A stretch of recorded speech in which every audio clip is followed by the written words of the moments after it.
What's going on, guys? I'm doing a little unboxing video of the Kyrie 7s. So I'm doing a little backwards. I'll actually show you guys the shoebox after I show you the shoes, because this is what you really came here for.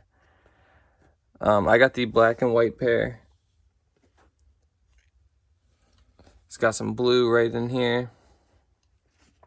It's got a little eyeball right in there with some moons. That's pretty cool. I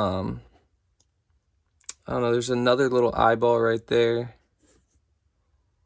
It says 44 right in the sole.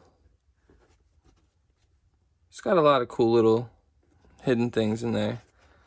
It's got a little Illuminati triangle right there. But I really like this color wave. These are cool shoes. I'd love to know what you guys think about these shoes. This is what the box looks like.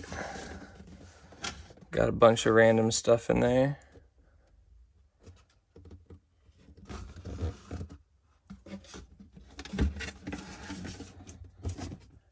I'll do a little on foot in a second, show you guys what they look like on the feet.